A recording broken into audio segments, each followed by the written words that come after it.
Tales of a Wayside Inn by Henry Wadsworth Longfellow. The Student's Tale. The Falcon of Ser Federigo.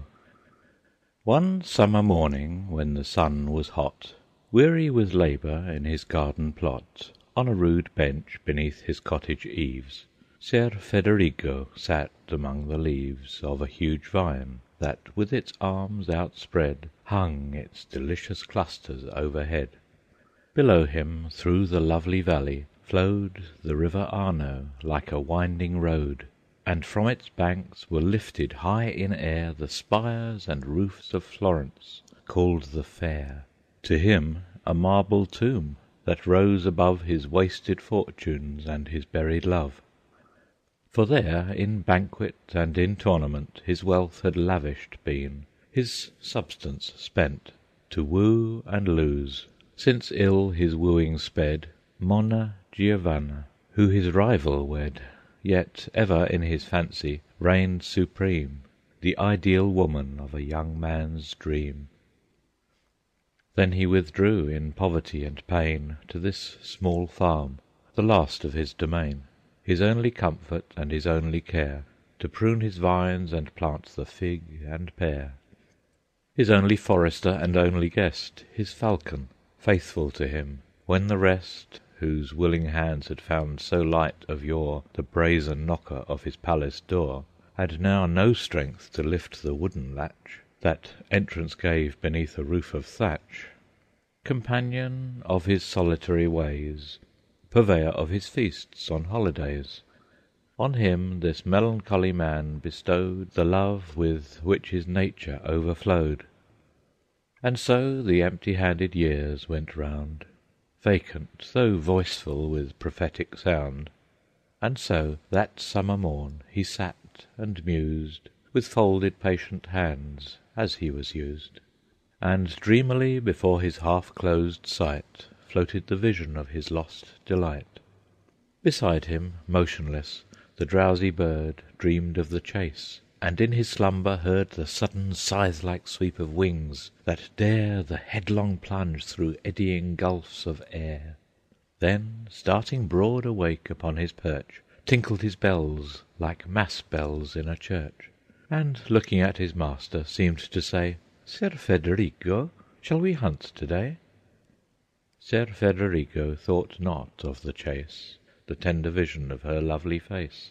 I will not say he seems to see, he sees in the leaf shadows of the trellises herself, yet not herself, a lovely child, with flowing tresses and eyes wide and wild, coming undaunted up the garden walk, and looking not at him but at the hawk. "Beautiful falcon," said he, "would that I might hold thee on my wrist, or see thee fly." The voice was hers, and made strange echoes start through all the haunted chambers of his heart, as an Aeolian harp through gusty doors of some old ruin its wild music pours. "Who is thy mother, my fair boy?" he said, his hand laid softly on that shining head.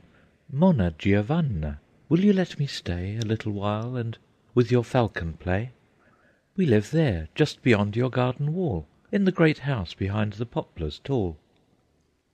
So he spake on, and Federigo heard as from afar each softly uttered word, and drifted onward through the golden gleams and shadows of the misty sea of dreams, as mariners becalmed through vapors drift, and feel the sea beneath them sink and lift, and hear far off the mournful breakers roar, and voices calling faintly from the shore.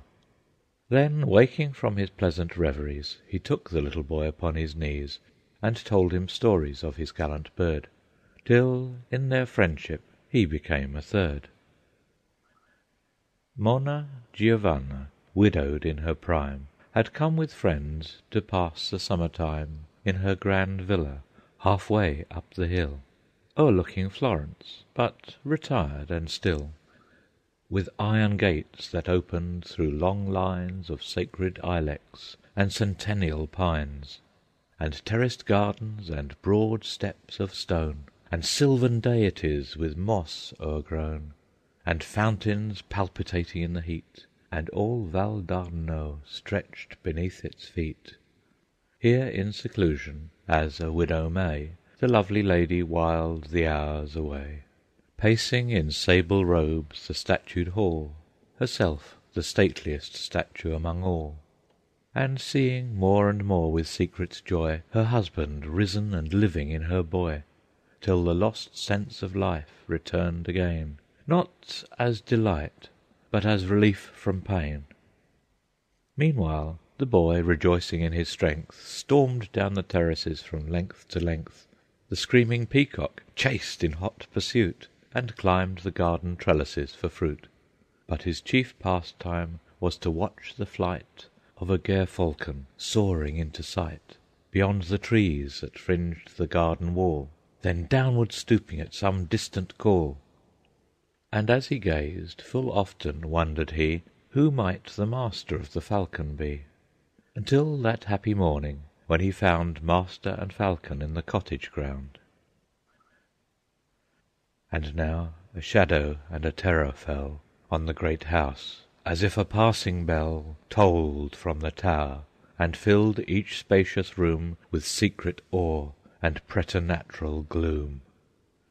The petted boy grew ill, and day by day pined with mysterious malady away. The mother's heart would not be comforted. Her darling seemed to her already dead, and often sitting by the sufferer's side, "What can I do to comfort thee?" she cried. At first the silent lips made no reply, but moved at length by her importunate cry. "Give me," he answered with imploring tone, "Ser Federigo's falcon for my own."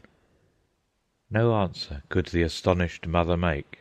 How could she ask, even for her darling's sake, such favour at a luckless lover's hand, well knowing that to ask was to command, well knowing what all falconers confessed, in all the land that falcon was the best, the master's pride and passion and delight, and the sole pursuivant of this poor knight. But yet, for her child's sake, she could no less than give assent to soothe his restlessness. So promised, and then promising to keep her promise sacred, saw him fall asleep. The morrow was a bright September morn. The earth was beautiful as if new born. There was that nameless splendour everywhere, that wild exhilaration in the air, which makes the passers in the city street congratulate each other as they meet. Two lovely ladies, clothed in cloak and hood, passed through the garden gate into the wood, under the lustrous leaves, and through the sheen of dewy sunshine showering down between. The one, close-hooded, had the attractive grace which sorrow sometimes lends a woman's face. Her dark eyes moistened with the mists that roll from the gulf stream of passion in the soul. The other, with her hood thrown back, her hair making a golden glory in the air, her cheeks suffused with an auroral blush, her young heart singing louder than the thrush. So walked that morn through mingled light and shade, each by the other's presence lovelier made, Monna Giovanna and her bosom friend, intent upon their errand and its end. They found Ser Federigo at his toil, like banished Adam delving in the soil. And when he looked, and these fair women spied, the garden suddenly was glorified. His long-lost Eden was restored again, and the strange river winding through the plain no longer was the Arno to his eyes, but the Euphrates, watering paradise.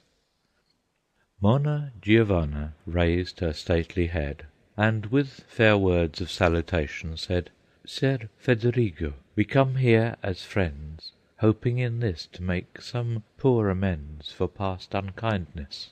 I, who ne'er before would even cross the threshold of your door, I, who in happier days such pride maintained, refused your banquets and your gifts disdained, this morning come a self-invited guest, to put your generous nature to the test, and breakfast with you under your own vine." To which he answered, poor desert of mine, not your unkindness call it, for if aught is good in me of feeling or of thought, from you it comes, and this last grace outweighs all sorrows, all regrets of other days. And after further compliment and talk among the dahlias in the garden walk, he left his guests, and to his cottage turned, and as he entered, for a moment yearned for the lost splendours of the days of old, the ruby glass, the silver and the gold, and felt how piercing is the sting of pride, by want embittered and intensified.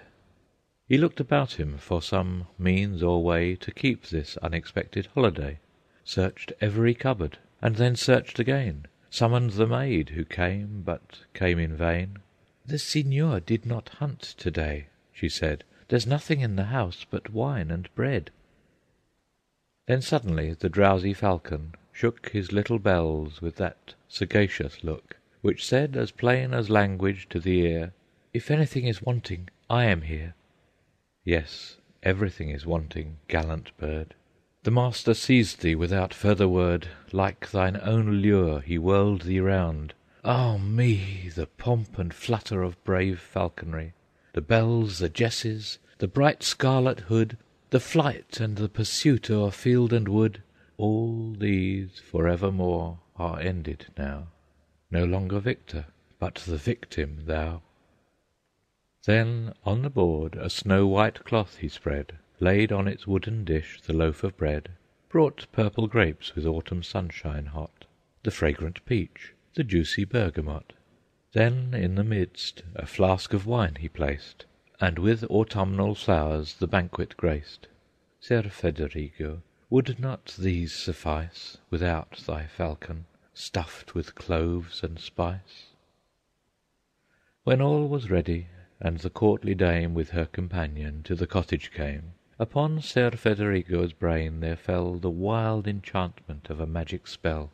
The room they entered, mean and low and small, was changed into a sumptuous banquet hall, with fanfares by aerial trumpets blown. The rustic chair she sat on was a throne. He ate celestial food, and a divine flavour was given to his country wine, and the poor falcon, fragrant with his spice, a peacock was, or bird of paradise.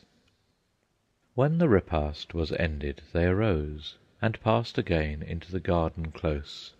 Then said the lady, "Far too well I know, remembering still the days of long ago, though you betray it not, with what surprise you see me here in this familiar wise. You have no children, and you cannot guess what anguish, what unspeakable distress a mother feels whose child is lying ill, nor how her heart anticipates his will.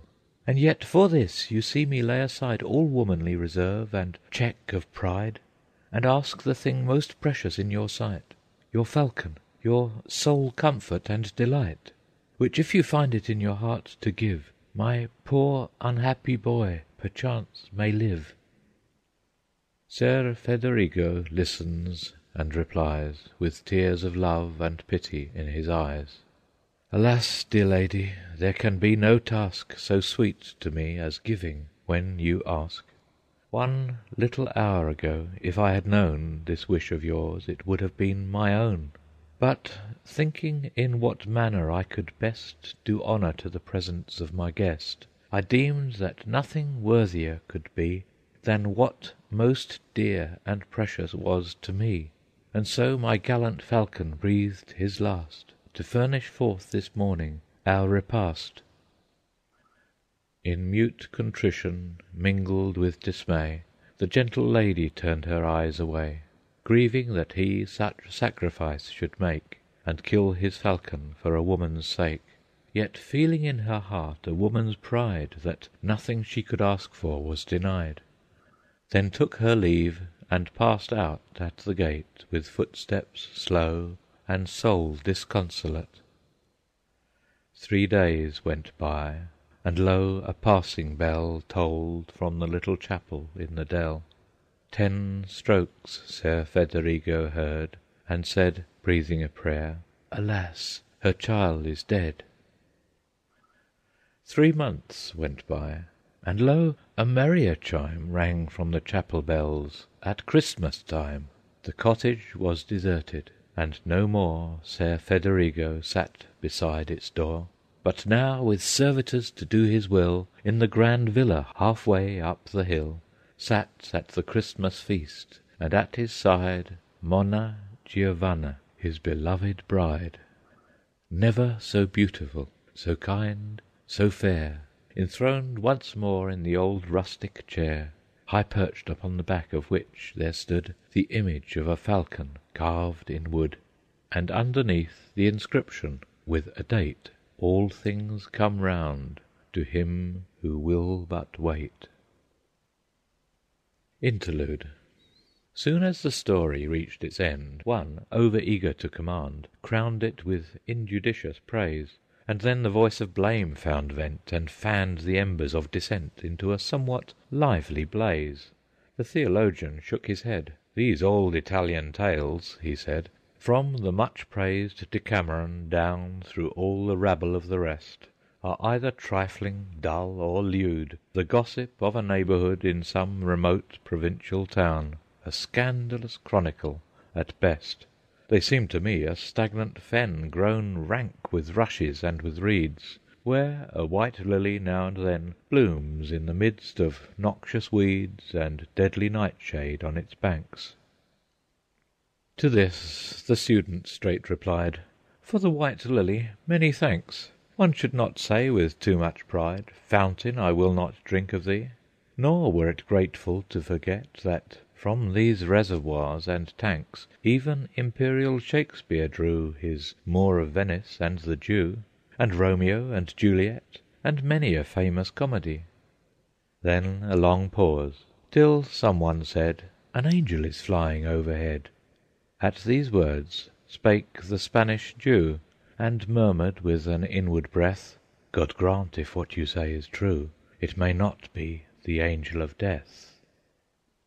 And then another pause, and then stroking his beard, he said again, "This brings back to my memory a story in the Talmud told, that book of gems, that book of gold, of wonders many and manifold, a tale that often comes to me, and fills my heart and haunts my brain, and never wearies nor grows old.